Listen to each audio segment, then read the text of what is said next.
Do you know, after my divorce, 6 people reached out to me in the very beginning. They were so thoughtful to check in on me in the very beginning. Of course, all 6 of them were LDS married men. Every one of them hit me up right after my separation.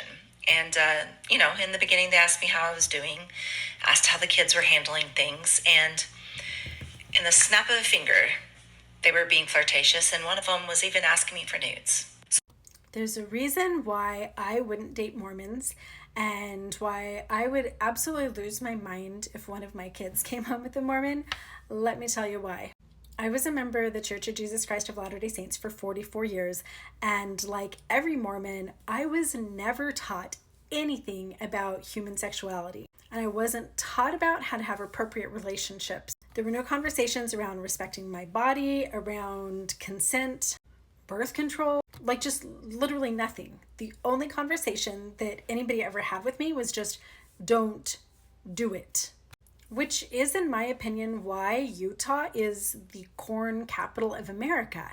Because you have a lot of lack of information and education with taboo and So when I found myself unexpectedly divorcing at age 44, it was crazy how many Mormon men came out of the woodwork aggressively. I know I've talked a little bit on my page about my fiance that I was engaged to, who was on a mission when I met Jake and married him instead.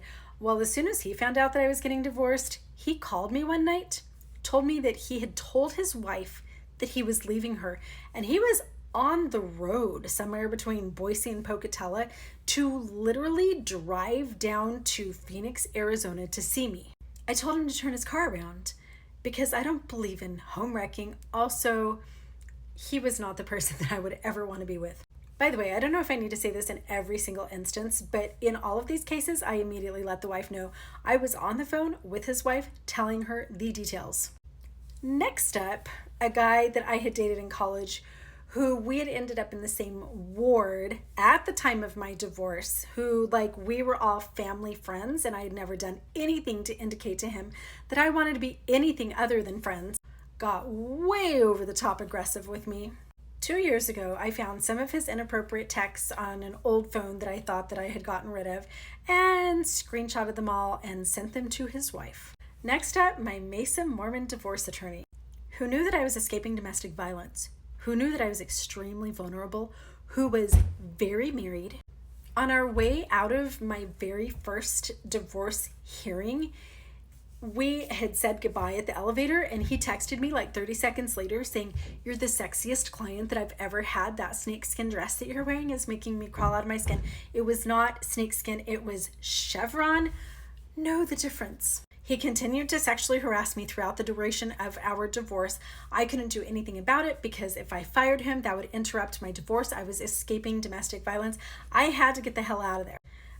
But I did file a complaint with the Arizona bar this year, and he was reprimanded. It is on his record.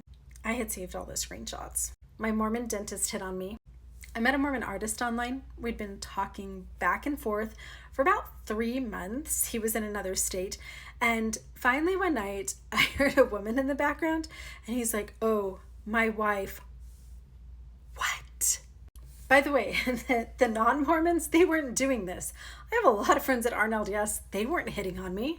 This right here, this is the very last date that I ever went on, the day before I met Kevin. This was just some completely random guy who happened to live just a couple miles away from me, who had seen me on a Facebook group that we both belonged to, and he asked for my number. We started talking. Almost every single conversation that we had was about me leaving the church, and I felt in the conversations like he was trying to get me back to church, you should check out my word because it's really amazing, and I have this great bishop, blah blah blah. So he had Brad Paisley tickets and backstage passes, and I agreed to go on a date with him. By the time I met Kevin, I had dated a lot, and I had never, ever had a date like this. First of all, we walk into the concert, and he's like, "Hey, I'll buy you a drink if you want. I'll buy you all the alcohol that you want." He was an active garment wearing, he was the executive secretary in his ward. He was divorced, not married, recently divorced. And then he even offered to buy a drink with me. He's like, if you're drinking, I'll drink too. And it's like, I don't even drink. So we get to our row in the concert and everyone's just standing up and dancing. And he immediately like goes behind me and does this like big bear hug and like sticks his hands inside my jeans. This is a first date. Starts like dancing me around while kissing my neck. Eventually like comes around to the front of me and has like his tongue down my throat, sucking my lips off the entire concert. Hands in my hair, stroking my face. Oh. See this picture here? He asked someone to take that picture. He's like, hey, can you take a picture of us? And then he's like, oh my God, you guys. I think there's a couple of factors that play into this. First of all, my whole entire life as a member of the LDS Church, I was never taught anything about human relationships and sexuality. It was just don't do it. So I didn't know anything about consent. I didn't know anything about anything, just abstinence. So Mormons in general are very uninformed, which is why there's not a Mormon boy in this world that is ever again going to put a sticky little finger on one of my daughters because they're not educated, they're not informed. Secondly, Mormons get married super young.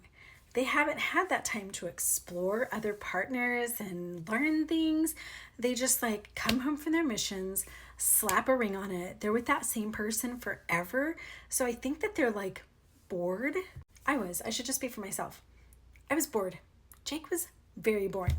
You'd think he would have learned some cool things from all the women he was cheating on me with, but no. And there's something about when a Mormon woman gets divorced that makes all of the guys just go bonkers.